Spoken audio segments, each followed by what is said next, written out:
Salam kerahiman. Hari ini 28 Juni. Kita akan bahas dari 1567. Kita mulai ya. Dalam nama Bapa dan Putra dan Roh Kudus. Amin. Kemuliaan kepada Allah di surga dan damai di bumi bagi orang yang berkenan kepadanya. Kami memuji Dikau, kami meluhurkan Dikau, kami menyembah Dikau, kami memuliakan Dikau, kami bersyukur kepadamu karena kemuliaan-Mu yang besar. Ya Tuhan Allah, Raja Surgawi, Allah Bapa yang Maha Kuasa. Ya Tuhan Yesus Kristus, Putra yang Tunggal. Ya Tuhan Allah, Anak Domba Allah, Putra Bapa.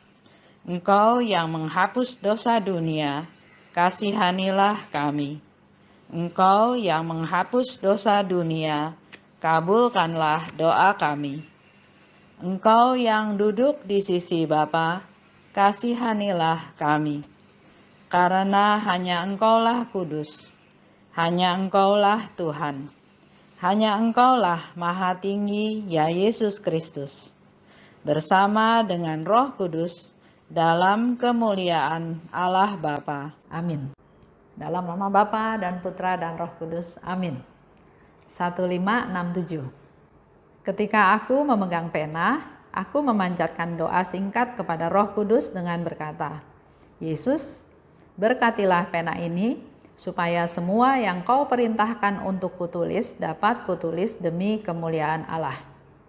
Saat itu aku mendengar suara, baik, aku memberkati pena ini, sebab dalam tulisan ini ada meterai ketaatan kepada superior dan kepada Bapa pengakuanmu.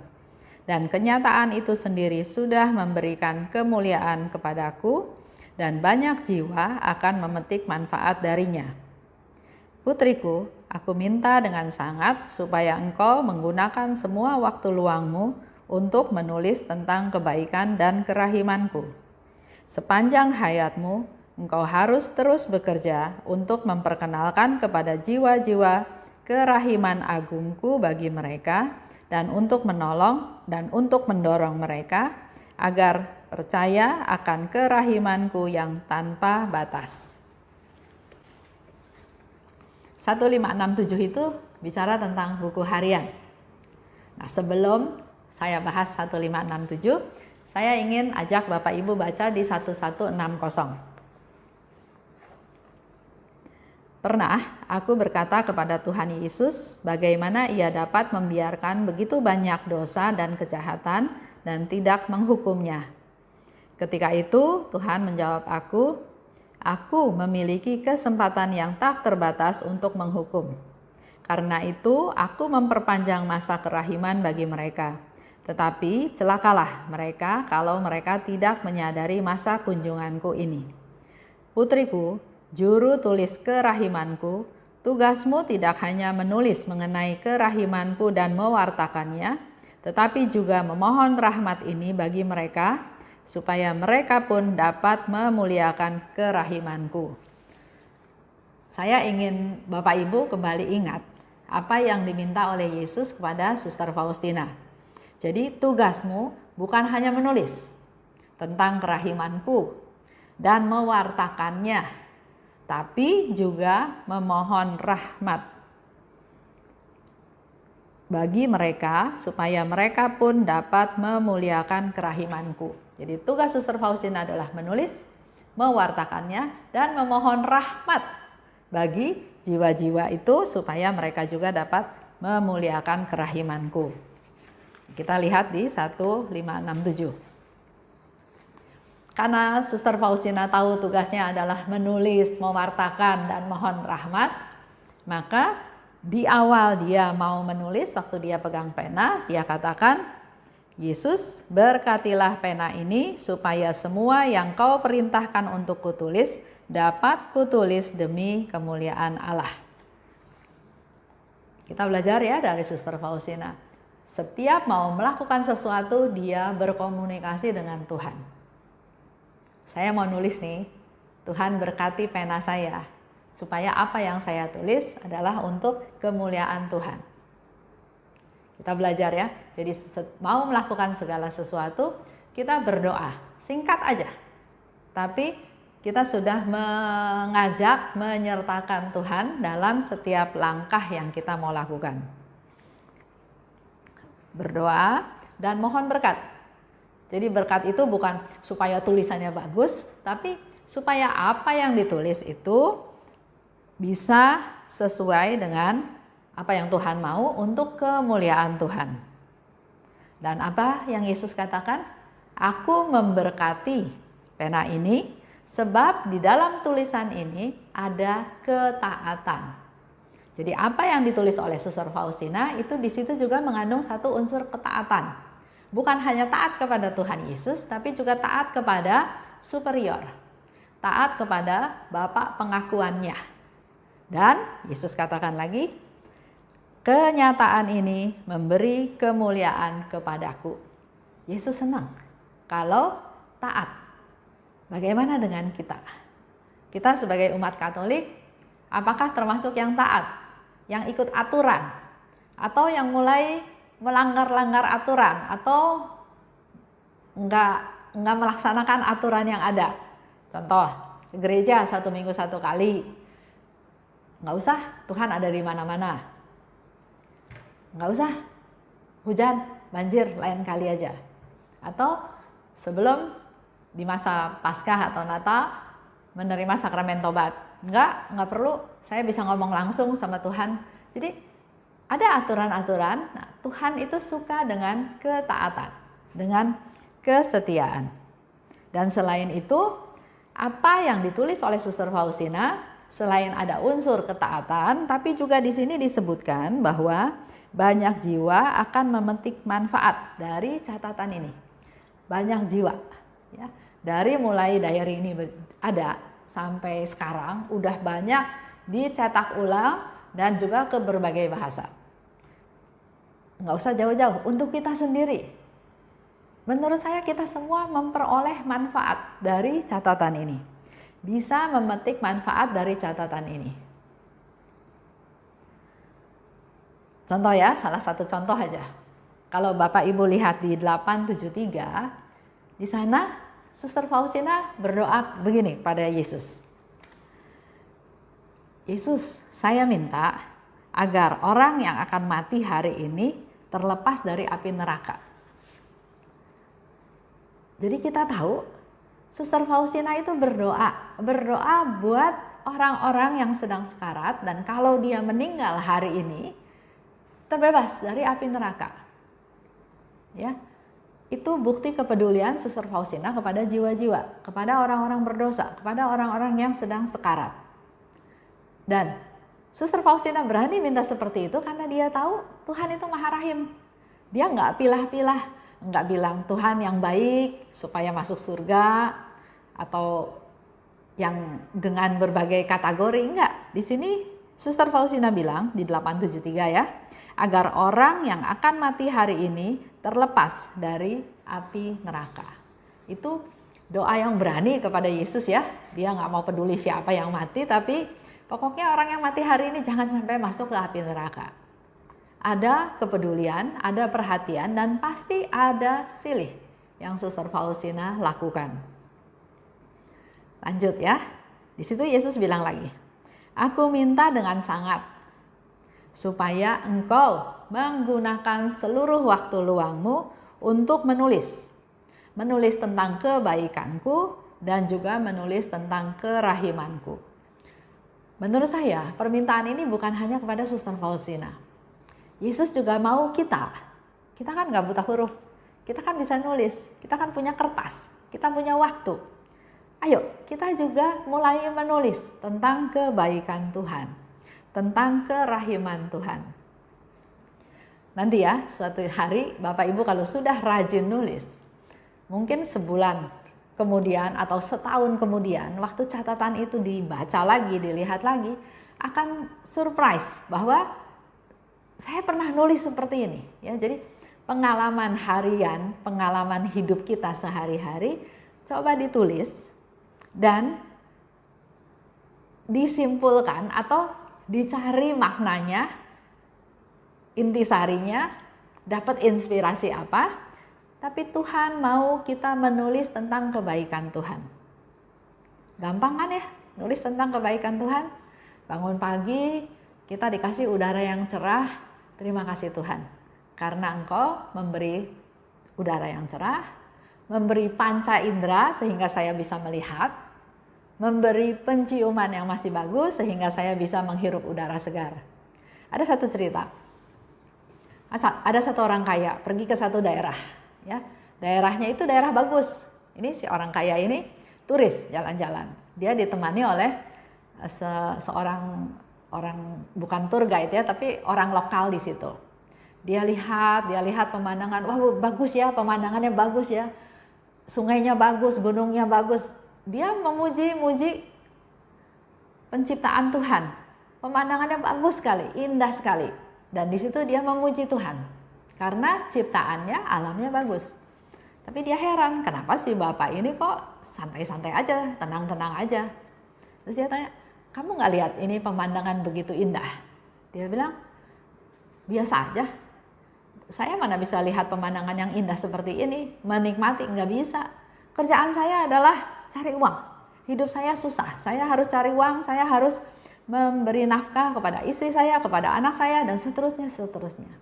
Nah, si orang kaya ini, si turis ini berpikir, aduh kasihan sekali. Tuhan sudah menyediakan segitu banyak hal yang bisa disyukuri, tapi dia nggak mau buka mata lebih luas.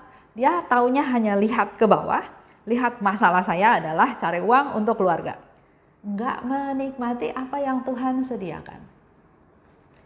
Begitu pula mungkin dengan kita ya.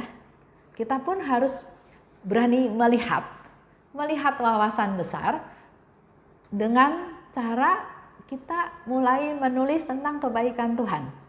Kalau kita dipaksa menulis tentang kebaikan Tuhan, menurut saya yang matanya kita tadinya hanya lihat sefokus ini, mau nggak mau mencari sesuatu. Ada tetangga baik, itu kebaikan Tuhan, ya. Kayak lagi zaman sekarang COVID-19, tiba-tiba ada saudara kirim makanan. Cobain, saya lagi mau bikin catering. Kasih saya ya, kasih saran, enak, nggak enak, bagaimana, kasih komentar. Itu kebaikan Tuhan. Jadi ayo kita mulai memuji Tuhan dengan menulis kebaikan Tuhan dari hal-hal yang kecil. Hal-hal yang kecil aja, bukan yang wah ya. Tapi melalui hal-hal kecil, karena itu yang diminta oleh Tuhan Yesus. Yesus katakan, aku minta dengan sangat, bukan minta, tapi minta dengan sangat. Menggunakan seluruh waktu luangmu untuk menulis tentang kebaikanku dan kerahimanku. Sepanjang hayat engkau harus terus bekerja. Kita jangan merasa, waduh sudah lansia, sudah pensiun, sudah nggak bisa apa-apa, kerjanya cuma di rumah aja, nggak bisa ke sana, nggak bisa ke sini ya. Saya pernah cerita kan, di Filipina itu ada ibu-ibu yang sudah lansia, yang sudah diranjang saja, yang sudah buta, tapi mereka setiap hari memuji Tuhan, memakai hari yang Tuhan berikan itu dengan penuh sukacita, karena dia bilang, hidup saya berharga, saya bisa berdoa buat banyak orang. Jadi fokusnya jangan ke saya tapi fokus kepada orang lain, orang-orang di sekitar kita. Ya. Sepanjang hayat engkau harus terus bekerja untuk memperkenalkan kepada jiwa-jiwa kerahiman agungku bagi mereka. Pesan ini harus sampai. Bahkan Yesus pernah bilang begini sama Suster Faustina. Engkau harus mewartakan kerahimanku, berdoa buat mereka. Melakukan banyak hal ya. Jangan sampai, kata Tuhan Yesus, jangan sampai nanti di akhir hari mereka-mereka adalah tanggung jawab kamu loh. Begitu pula kata-kata itu berlaku kepada kita semua. Jangan kita cuek, jangan kita masa bodoh. Karena pada waktu nanti kita meninggal, itu pun akan menjadi bagian pertanyaan yang Tuhan akan tanya. Saya sudah memberikan satu situasi ini, kok kamu nggak melakukannya? Jangan sampai, ya Tuhan bilang, keselamatan jiwa itu adalah tanggung jawabmu.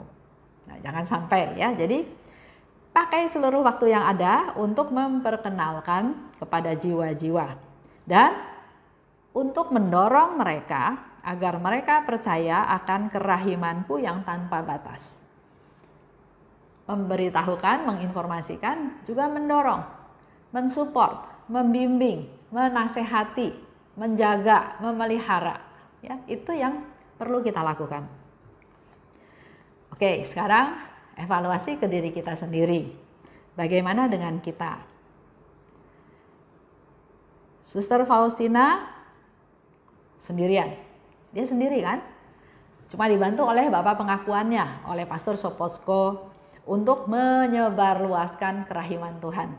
Dan melalui Suster Faustina, melalui Pastor Sopotsko, kerahiman ini, devosi kerahiman ilahi ini menyebar luas. Sudah seluruh dunia, ya. Ada di Amerika gambar kerahiman, ada di Eropa, ada di Filipina, ada di banyak tempat. Di Indonesia juga sudah banyak, ya. Jadi sudah menyebar. Terus gimana dengan kita? Kita nggak sendiri loh. Kita ada komunitas. Apakah itu komunitas kerahiman ilahi? Apakah komunitas yang kita bentuk di paroki, di lingkungan, di antara teman-teman, komunitas kategorial? Kita punya komunitas. Bagaimana keberhasilannya? Faustina berhasil, kita berhasil nggak? Satu hal yang perlu kita pelajari atau perlu kita tahu, Suster Faustina itu fokus. Dia tahu apa yang Tuhan minta, dia terus berusaha memenuhi permintaan Tuhan, walaupun dengan jatuh bangun, walaupun tidak selalu langsung dapat dilaksanakan dengan segala jatuh bangun. Contohnya ya, waktu Yesus minta lukislah gambar. Tuhan gak kasih dia kemampuan untuk bisa melukis. Tuhan gak kasih sarana untuk ketemu pelukis. Dia harus minta terus kepada Pastor Sopotsko sampai 3 tahun. Baru diperkenalkan dengan pelukis. Itu salah satu contoh. Mendirikan kongregasi. Yesus bilang dirikan kongregasi. Tapi jalannya buntu. Kesana sini buntu. Karena pengertiannya Suster Faustina masih salah. Tapi dalam perjalanan waktu, semakin lama, semakin tahu, sampai akhirnya dia tahu bukan kongregasi baru, tapi adalah kerasulan awam. Awam yang bergerak. Jadi fokus, Suster Faustina fokus pada hal yang terpenting. Dan buat dia, yang terpenting adalah melakukannya dengan kasih. Dasarnya kasih. Dia mengasihi Tuhan Yesus, dia mau melaksanakan perintah Tuhan Yesus, dasarnya kasih. Yang dilakukan apa? Untuk penyebarluasan. Dia berdoa, dia berpikir, pasti dia juga berpikir, ini gimana ya caranya Tuhan Yesus minta gambar itu dipajang. Dia mana punya akses, harus bilang sama siapa. Dia berpikir, mencari jalan, mencari solusi. Juga dia minta petunjuk imam di dalam sakramen tobat, di dalam pertemuan dengan Pastor Sopotsko atau Pastor Andras, atau dalam retret, dalam rekoleksi. Dia bertanya. Juga dia menulis sharing-sharingnya, pengalamannya, malam gelapnya, penderitaannya, sukacitanya, semua dia menulis. Sehingga jadi ada buku diary ini. Kembali lagi pertanyaannya lah, bagaimana dengan kita? Kita berdoa, bisa ya, harusnya kita berdoa. Kita berpikir, bisa. Kita juga dikasih otak, dikasih pikiran, dikasih kepandaian, dikasih kecerdasan, dikasih pencerahan. Suster Faustina cuma 3 SD. Kita, menurut saya rata-rata sudah jauh di atas itu. Ya. Minta petunjuk imam, petunjuk mentor, atau kita bisa diskusi, kita bisa ngobrol bersama-sama. Menulis, kita semua juga bisa menulis. Jadi apa yang dilakukan oleh Suster Faustina, kita juga semua bisa. Kita belajar dari Suster Faustina, dia fokus. Dia mau melaksanakan hal ini karena semuanya atas dasar kasihnya kepada Tuhan. ajakan saya, ajakan kita semua, ayo bangkit. Kita perlu bangkit, ya. Kita mungkin jadi lebih rajin. Memang mau memulai sesuatu itu di awal itu susah sekali. Susah, betul-betul susah. Tapi kalau udah melangkah satu langkah aja, dan Tuhan minta ke kita cuma satu langkah, satu step niat baik, satu butir, satu keinginan niat baik, nggak usah yang niat baik yang besar-besar, asal kita punya niat baik aja ya, sedikit aja niat baik, selanjutnya itu urusan Tuhan.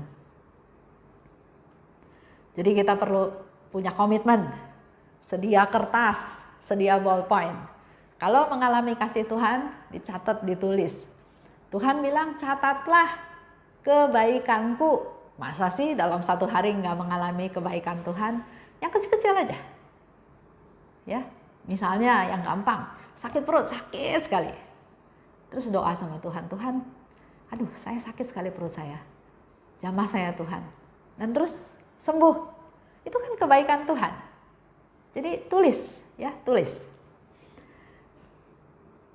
Bangkit supaya kerajaan Allah itu bisa ditemukan, bisa kita temukan, bisa kita informasikan kepada orang lain untuk juga menemukannya. Kalau kita lihat di Matius 13:44, kerajaan Allah itu seumpama harta yang terpendam.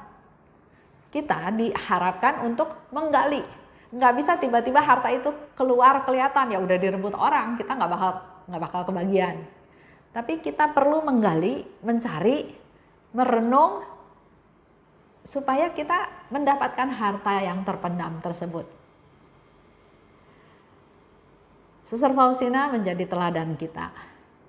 Dia seorang yang pejuang, yang berdoa tanpa henti, yang rajin mencatat dan mengevaluasi progres pertumbuhannya. Nah, kalau Bapak Ibu mau belajar ya, nanti lihat di 1353. Di sana ada kayak tabel pemeriksaan batin tulisannya ya. Misalnya di dalam bulan Mei ini ada berapa kali yang berhasil, yang menyenangkan Tuhan. Ada lagi satu tabel yang tidak berhasil, yang gagal. Coba ditulis, nanti lama-lama kita bisa jauh lebih gampang bersyukur dan memuliakan Tuhan. Itu aja renungan tentang buku harian. Saya harap Bapak Ibu semakin mencintai diary ini supaya kita semakin juga rajin untuk menggali dan menemukan harta yang terpendam. Dalam nama Bapa dan Putra dan Roh Kudus, amin. Allah Bapa yang Maha Baik, terima kasih Bapa karena kami tahu apa yang Kau kehendaki dari kami. Engkau ingin kami menulis tentang kebaikan-Mu Tuhan. Engkau ingin kami menulis tentang kerahiman-Mu. Bukan untuk kepentingan-Mu Tuhan, tapi untuk kepentingan kami sendiri, sehingga dengan demikian kami menjadi orang-orang yang lebih mudah bersyukur. Berkati kami Tuhan, berilah kami semangat, berilah kami komitmen, konsisten, untuk bisa lebih peka, lebih terbuka, mencatat segala hal yang kami alami, dan mensyukurinya sebagai suatu yang kami sharingkan betapa Engkau baik kepada kami semua. Berkati seluruh keluarga kami Tuhan, juga anggota komunitas di mana kami sudah bergabung di dalam komunitas tersebut, agar melalui komunitas kami bersama-sama juga bisa memperbesar kerajaan-Mu, bisa mewartakan kerahiman-Mu, dan terlebih lagi kami juga semakin rajin berdoa untuk mohon rahmat-Mu agar semakin banyak orang mengalami kerahiman-Mu. Terima kasih Bapa. Dalam nama Yesus kami berdoa dan bersyukur. Amin. Dalam nama Bapa dan Putra dan Roh Kudus. Amin. Salam kerahiman.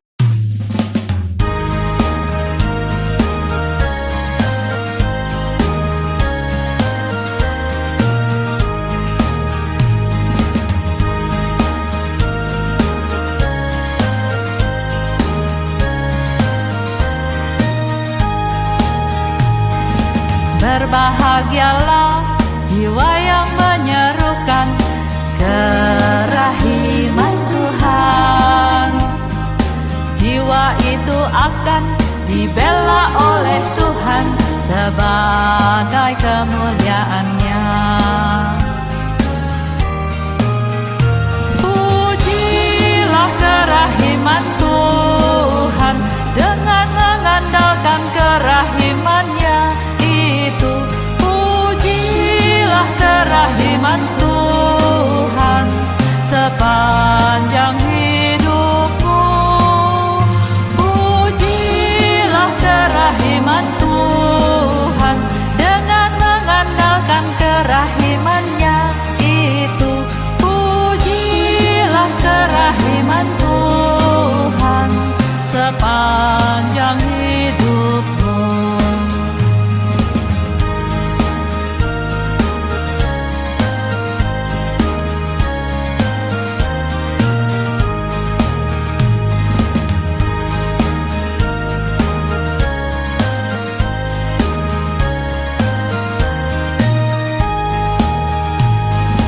Berbahagialah jiwa yang menyerukan kerahiman Tuhan. Jiwa itu akan dibela oleh Tuhan sebagai kemuliaan